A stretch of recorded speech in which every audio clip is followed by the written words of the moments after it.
Hello friends, welcome to the YouTube channel HVAC Malayalam.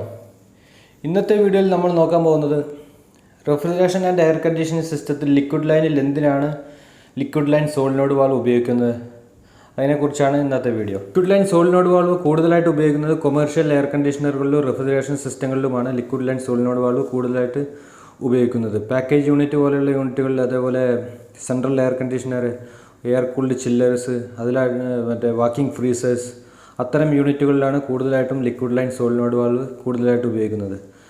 ഇത് domestic air കണ്ടീഷണറുകളിൽ വളരെ കുറവായിരിക്കും. Split AC പോലെയുള്ള യൂണിറ്റുകളിൽ വളരെ കുറവായിട്ടാണ് ലിക്വിഡ് ലൈൻ സോളിനോയിഡ് വാൾവ് ഉപയോഗിക്കുന്നത്. Liquid line solenoid valve install ചെയ്യുന്നത് സാധാരണയായിട്ട് ലിക്വിഡ് ലൈനിൽ ഡ്രയർ കോറിന് ശേഷം എക്സ്പാൻഷൻ വാൾവിന് മുൻപായിട്ടാണ് ലിക്വിഡ് ലൈൻ സോളിനോയിഡ് വാൾവ് സാധാരണയായിട്ട് ഇൻസ്റ്റാൾ ചെയ്യുന്നത്. ലിക്വിഡ് ലൈൻ സോളിനോയിഡ് വാൾവിൻ്റെ പ്രധാനപ്പെട്ട ഫംഗ്ഷൻ എന്താണെന്ന് വെച്ചാൽ, കംപ്രസർ സ്റ്റാർട്ട് ആവുന്ന സമയത്ത് കംപ്രസറിനകത്ത് ലിക്വിഡ് റെഫ്രിജറൻ്റ് ഇല്ലാതെ കംപ്രസർ സ്മൂത്തായി റൺ ആകുന്നതിന് വേണ്ടിയാണ് ലിക്വിഡ് ലൈൻ സോളിനോയിഡ് വാൾവ് പ്രധാനമായിട്ടും ഇൻസ്റ്റാൾ ചെയ്യുന്നത്.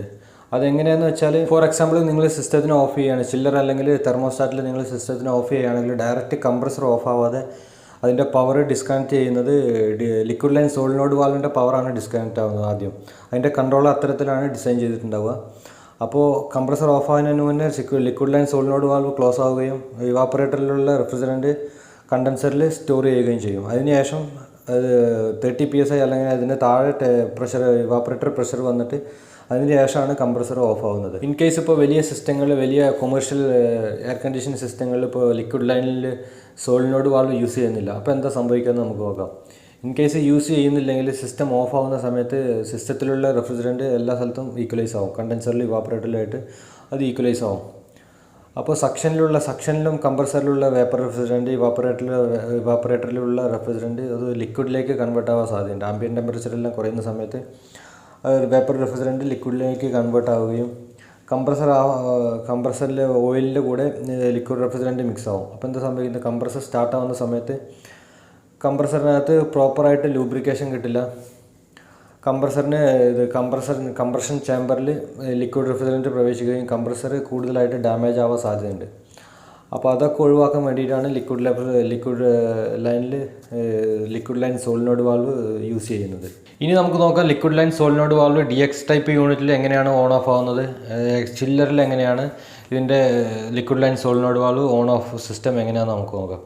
DX ടൈപ്പ് യൂണിറ്റുകളിൽ ഇതിനെ കൺട്രോൾ ചെയ്യാൻ വേണ്ടിയിട്ട് ഒരു നോർമൽ തെർമോസ്റ്റാറ്റാണ് യൂണിറ്റിനെ കൺട്രോൾ ചെയ്യാൻ വേണ്ടിയിട്ട് ഇൻസ്റ്റാൾ ചെയ്തിട്ടുണ്ടാവുക. 24 വോൾട്ട് അല്ലെങ്കിൽ 220 വോൾട്ടേജാണ് സാധാരണയായിട്ട് തെർമോസ്റ്റാറ്റിൻ്റെ വോൾട്ടേജ് റേറ്റിംഗ് ഉണ്ടാകുന്നത്. അതിൻ്റെ തെർമോസ്റ്റാറ്റിൻ്റെ Y ടെർമിനൽ ഉണ്ടാകും. Y ടെർമിനലിൻ്റെ ഔട്ട്പുട്ടാണ് നേരെ യൂണിറ്റിനെ കൺട്രോൾ ചെയ്യുന്നത്. Y ടെർമിനലിൻ്റെ സപ്ലൈ ഇത് liquid line solenoid valve use ചെയ്യുന്ന സിസ്റ്റത്തിൽ Y ടെർമിനലിൽ നിന്നുള്ള കൺട്രോൾ ഔട്ട്പുട്ട് നേരെ സോളിനോയിഡ് വാൾവിൻ്റെ കോയിലിലേക്കാണ് അതിൻ്റെ സപ്ലൈ പോകുന്നത്. അല്ലാതെ കംപ്രസർ കോണ്ടാക്ടറിലേക്കല്ല, ഡയറക്റ്റ് കംപ്രസർ കോണ്ടാക്ടറിലേക്കല്ല അത് പോകുന്നത്.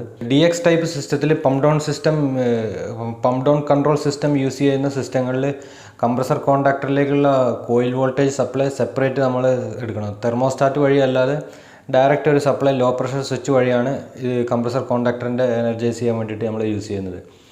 അത് ഏത് വോൾട്ടേജ് വേണമെങ്കിലും നമുക്ക് യൂസ് ചെയ്യാം. കംപ്രസർ കോണ്ടാക്ടറിൻ്റെ കോയിൽ വോൾട്ടേജ് അനുസരിച്ചിട്ട് 24 220 അതെങ്ങനെ വേണമെങ്കിൽ ചെയ്യാം. ഈ ടൈപ്പ് സിസ്റ്റത്തിൻ്റെ ഒരു കൺട്രോൾ വയറിംഗ് നമ്മൾ വരും ദിവസങ്ങളിൽ ചെയ്യുന്നതായിരിക്കും. അപ്പോൾ ഈ സിസ്റ്റത്തിൽ എങ്ങനെയാണ് സോളിനോയിഡ് വാൾവ് ക്ലോസ് ആയിട്ട് സിസ്റ്റം പമ്പ് ഡൗൺ ആയിട്ട് കംപ്രസർ എങ്ങനെയാണ് കട്ട് ഓഫ് ആവുന്നത് നമുക്ക് നോക്കാം.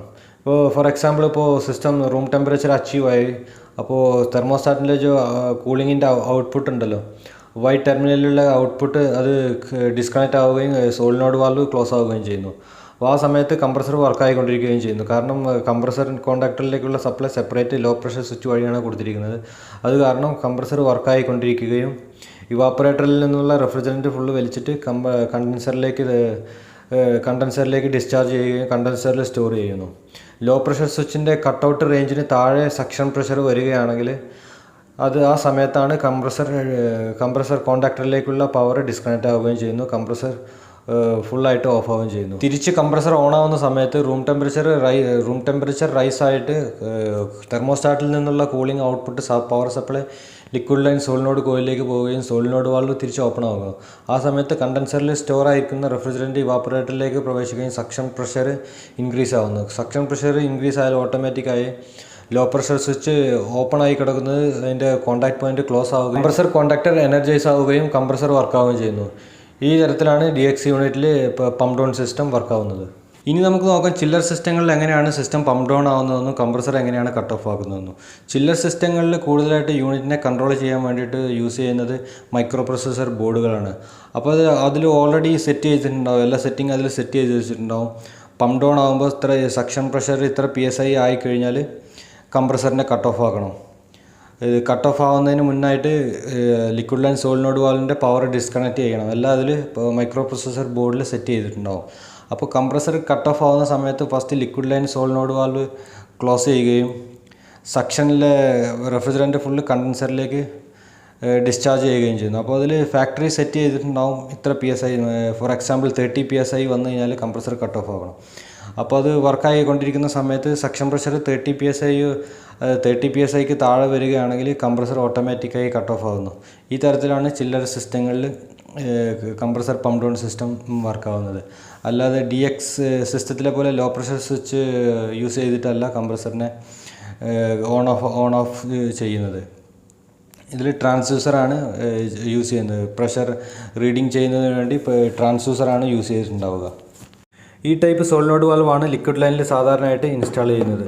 ഇതിപ്പോൾ ബ്രേസിംഗ് ടൈപ്പാണ്, രണ്ട് സൈഡ് ഇതിൻ്റെ ബ്രേസിംഗ് ടൈപ്പാണിത്. ഇതിൻ്റെ സൈസ് വന്നിട്ട് 1/8 ആണ്. Liquid line size pipe inlet outlet connection 1/8 ആണ്. ഇത് എമേഴ്സൺ ബ്രാൻഡ്. ഇത് ഫ്ലെയർ ടൈപ്പിലും അവൈലബിൾ ആണ്. ലിക്വിഡ് ലൈൻ സൈസിൻ്റെ പൈപ്പ് സൈസ് 5/8 വരേക്കും ഇത് ഫ്ലെയർ ടൈപ്പിലും അവൈലബിൾ ആണ്. എബോവ് 5/8 പൈപ്പ് സൈസ് വരുമ്പോഴേക്ക് ബ്രേസിംഗ് ടൈപ്പാണ് അവൈലബിൾ ആയിട്ടുണ്ടാവുള്ളൂ. ഇത് വാൽവിൻ്റെ മെക്കാനിക്കൽ പാർട്ടാണിത്.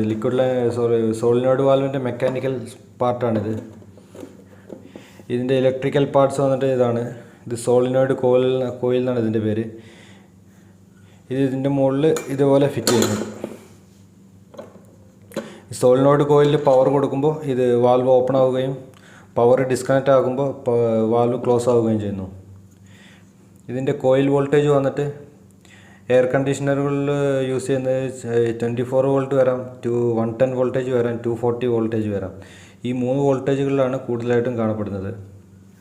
പിന്നെ ഇത് ഇൻസ്റ്റാൾ ചെയ്യുമ്പോൾ ശ്രദ്ധിക്കേണ്ട കാര്യങ്ങൾ ഇതിൻ്റെ ഡയറക്ഷൻ കൊടുത്തിട്ടുണ്ടാവും. ഇതിൽ ആരോ മാർക്ക് ഇതിൻ്റെ താഴെ സൈഡിൽ എവിടെ വേണമെങ്കിലും കൊടുക്കാം. അപ്പോൾ ഈ ഡയറക്ഷൻ നോക്കി വേണം ഇൻസ്റ്റാൾ ചെയ്യാം. പുതിയതായിട്ട് ഇൻസ്റ്റാൾ ചെയ്യുമ്പോൾ ഈ ഡയറക്ഷൻ നോക്കിയിട്ട് ചെയ്യാം. പിന്നെ അതുമല്ല ഇത് ബ്രേസിങ് ചെയ്യുന്ന സമയത്ത് ഇത് പ്രോപ്പറായിട്ട് നനഞ്ഞ തുണി എന്തെങ്കിലും ഉപയോഗിച്ചിട്ട് കവർ ചെയ്തതിന് ശേഷം വേണം ബ്രേസിങ് ചെയ്യുന്നതിന് വേണ്ടിയിട്ട്. അല്ലെങ്കിൽ ഇതിൻ്റെ ഉള്ളിൽ ഓറിങ്സ് ഉണ്ട്, ഓറിങ് എല്ലാം ലീക്കാവും. പിന്നെ ഇതിൻ്റെ സ്റ്റെമ്മ് സൈസും ഡിഫറെൻറ്റ് സൈസും വരുന്നുണ്ട്. കമ്പനി മാറുന്നതിനനുസരിച്ചിട്ട് ഇതിൻ്റെ സ്റ്റെമ്മ് സൈസും ഡിഫറെൻ്റ് ആയിരിക്കും. ഇത് 3/8 ആണ്. ഇപ്പോൾ 1/2 ഇഞ്ചിലും വരുന്നുണ്ട്, 5/8 വരുന്നുണ്ട്. ഇന്നത്തെ ഈ വീഡിയോ എല്ലാവർക്കും ഉപകാരപ്രദമായി എന്ന് വിചാരിക്കുന്നു. അങ്ങനെ നിങ്ങൾക്ക് തോന്നുകയാണെങ്കിൽ, ഉപകാരപ്രദമായി എന്ന് തോന്നുകയാണെങ്കിൽ എൻ്റെ ഈ ചാനൽ തീർച്ചയായും നിങ്ങൾ സബ്സ്ക്രൈബ് ചെയ്യണം. ഈ ചാനലിൽ HVAC റിലേറ്റഡുമായ കൺട്രോൾ വയറിംഗ് റിലേറ്റഡുമായ വീഡിയോ കൂടുതൽ അപ്ലോഡ് ചെയ്യുന്നതായിരിക്കും. നിങ്ങളുടെ അഭിപ്രായങ്ങളും നിർദ്ദേശങ്ങളും കമൻറ്റ് രൂപത്തിൽ അറിയിക്കുക. അടുത്തൊരു വീഡിയോയുമായി വരുന്നത് വരേക്കും എല്ലാവർക്കും നന്ദി, നമസ്കാരം. Thank you for watching the video.